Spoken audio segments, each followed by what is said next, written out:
denominada por nuestra jurisprudencia como excepcional, la cual a través de su regularización adquiere un carácter de recurso extraordinario, que podrá ejercerse solo a través de la concurrencia de ciertos requisitos establecidos hoy en el artículo 18 de la Ley Orgánica del Tribunal Supremo de Justicia, cuya competencia está atribuida a las distintas salas de este Tribunal Supremo. El asumir el conocimiento de causas sin importar el estado o instancia en que éstas se encuentren, que se encuentran en curso en los distintos tribunales de la República, cuya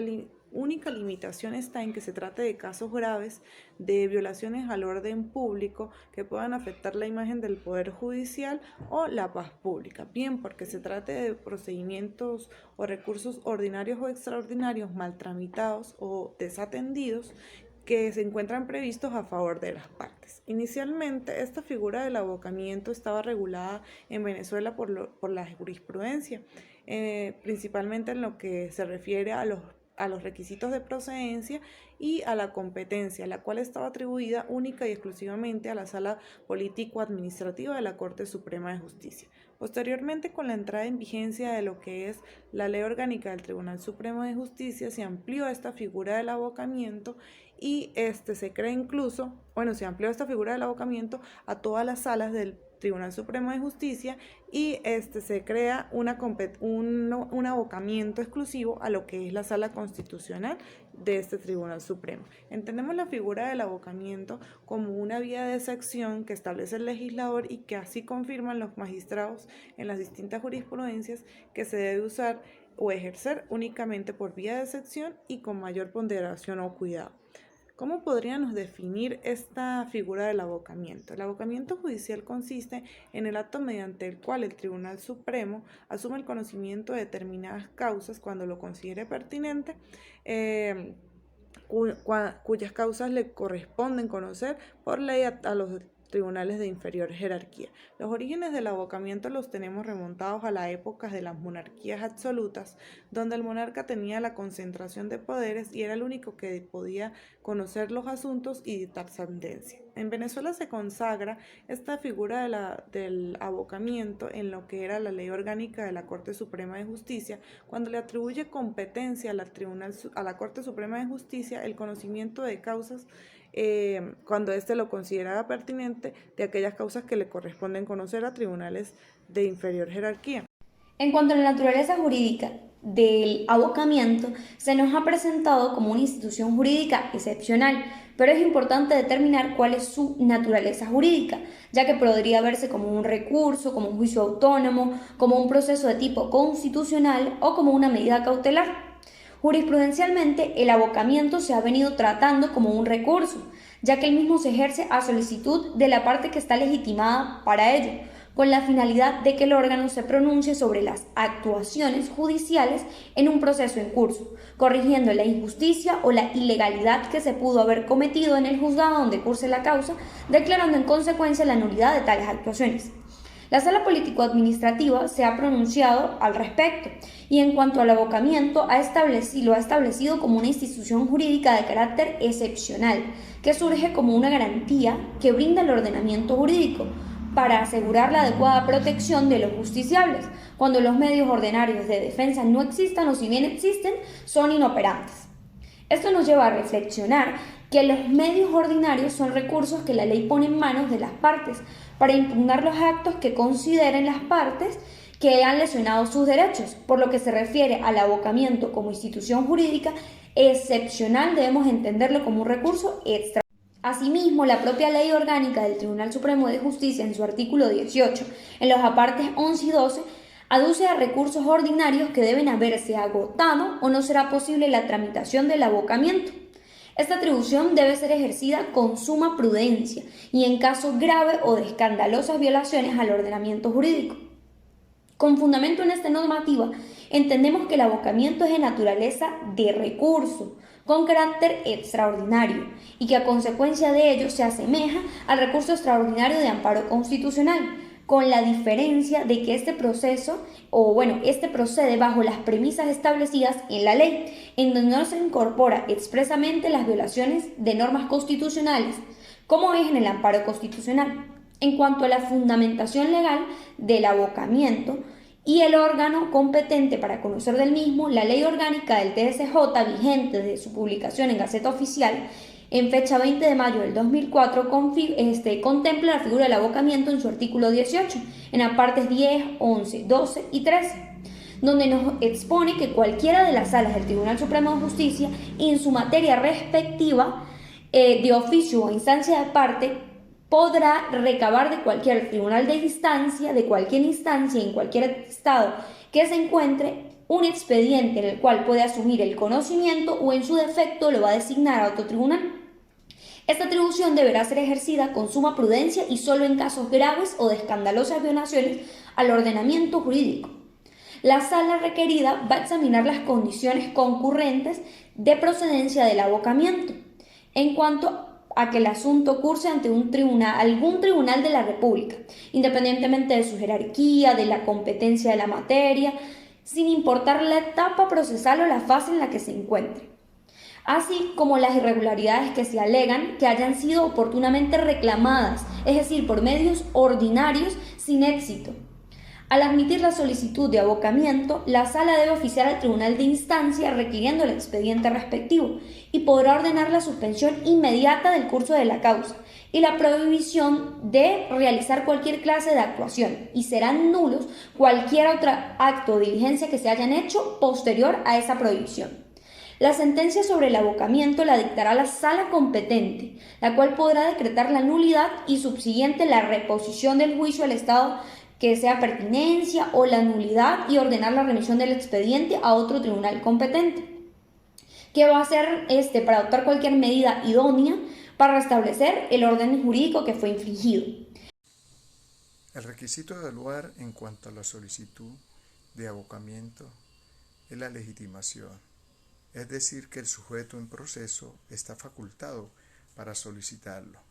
En este sentido, ha establecido la Sala Penal que quien haga uso de esta figura jurídica, en consecuencia le compete probar su legitimación, y esto solo le corresponderá a las partes, quienes son los legitimados naturales, pues obviamente son los que pueden aparecer insatisfechos por el actuar del juez. De lo anterior expuesto, la Sala, en sentencia número 40 de fecha 10 de febrero del 2015, afirmó sobre la legitimación para formular el abocamiento. La consignación, aún en copia simple, de la aceptación y de la juramentación de los defensores ante el juez competente que los habilite para actuar como parte en el proceso penal. Es ineludible, pues el abocamiento que procede a solicitud de parte es necesario asegurar el examen de la legitimación de los solicitantes para el uso de esta figura. Es decir, la sala debe comprobar que los solicitantes estén acreditados por las partes para requerir este remedio procesal. De allí que para poder demostrar la legitimidad en un proceso es necesario consignar en original o copia autenticada un instrumento de poder con facultades especiales que habiliten el ejercicio de la solicitud del abocamiento, en virtud de lo cual resulta evidente que el solicitante o los solicitantes, a través del Poder General, no acreditó la cualidad que le permita su ejercicio, requisito indispensable para proceder a la admisión de la pretensión abocatoria, por lo cual no se encuentra satisfecho.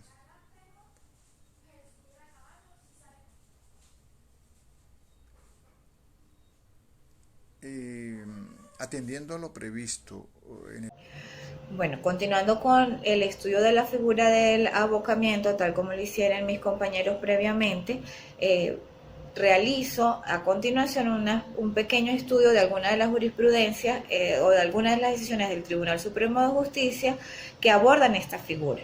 Realmente las decisiones de la Sala Penal y de la Sala Constitucional del Tribunal Supremo de Justicia han sido sumamente pacíficos a la hora de abordar la figura del abocamiento. En primera instancia siempre han resaltado su carácter extraordinario, ¿sí? Solamente es factible en aquellos casos de escandalosas violaciones de derechos a los justiciables. De allí que el artículo 109 siempre dice que debe ser ejercido con suma prudencia, y así lo está establecido la sala, ya que dice que solo va a proceder cuando no exista otro medio idóneo y eficaz que procure la restitución de la situación jurídica infringida. Así tenemos la decisión del 11 de junio del año 2018, sentencia número 168, con ponencia del magistrado Michael Moreno de la Sala Penal. Dice que no puede convertirse en una tercera instancia. Tampoco la figura del abocamiento está concebido para ser una figura de derecho procesal adjetivo. ¿Sí? Ya se ha establecido que es una figura de carácter extraordinario, solo posible cuando existe una escandalosa violación de los derechos que pongan en vilo tanto la figura de lo que representa el Poder Judicial, incluso la institucionalidad del país, la institucionalidad democrática y la paz entre los ciudadanos. La Sala Constitucional, en una decisión de fecha 31 de enero del año 2007, informa que ese carácter extraordinario de la figura del abocamiento deviene en el hecho de que se afecta el principio del juez natural y el principio de la doble instancia, ya que entendiendo que la figura del abocamiento lo que busca es subsumir el conocimiento de la causa por la sala correspondiente, porque no es solamente la sala penal, es dependiendo de la materia, subsumir esa causa independientemente del tribunal que la lleva o de la fase en la que se encuentre. Entonces, por eso es su carácter extraordinario. Otro aspecto que ha sido bastante cónsono, el Tribunal Supremo de Justicia, luego de resaltar o de advertir que no toda causa es susceptible de ser abocada, no toda violación de derecho es susceptible de ser abocada, es en cuanto a los requisitos que se deben cumplir por parte de los solicitantes a la hora de presentar la solicitud de abocamiento. Ha sido muy pacífica la jurisprudencia, y siendo quizás una de las más recientes, la del 13 de mayo de este año, signada con el número 027, con ponencia igualmente del doctor Michael Moreno, en la que señala o enumera los requisitos necesarios.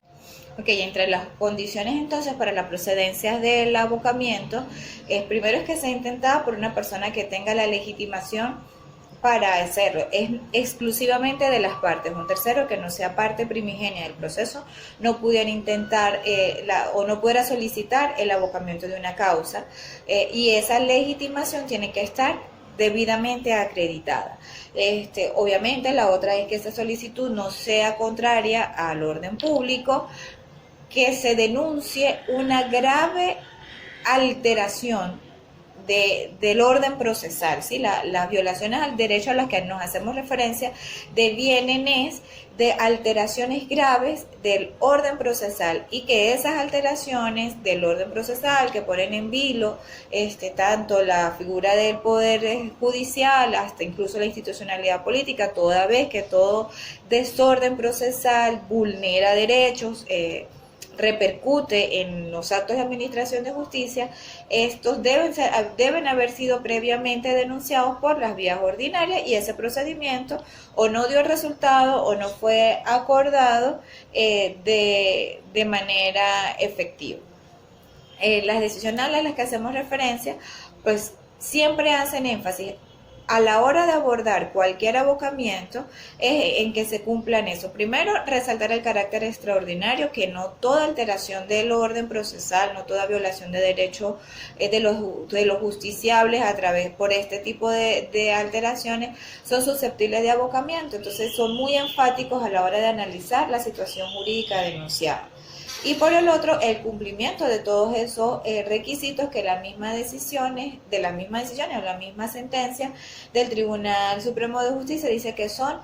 concurrentes. Si falta alguna de ellas, pues sencillamente no se va a admitir. Una vez admitida, pues bueno, ocurre lo que ya explicó mi compañera Valentina. Quizás para cerrar esta exposición o esta breve referencia a la figura del abocamiento,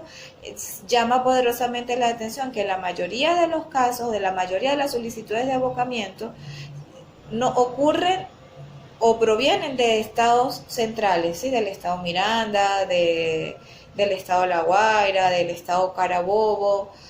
en algunos casos de Oriente. Muy poco viene de Occidente, algunos del estado Zulia, pero sí, a pesar de que es una figura extraordinaria, sí es una figura recurrente a la hora de abordar temas, al denunciar ciertas vulneraciones del orden procesal de alguna de las causas, pero no es una figura muy usada aquí por lo menos aquí del estado Táchira. No se consiguieron casi decisiones en relación a esta materia provenientes de denuncias interpuestas por el estado Táchira. Bueno, muchísimas gracias. Esperemos haber cubierto todo lo relacionado con la figura del abocamiento.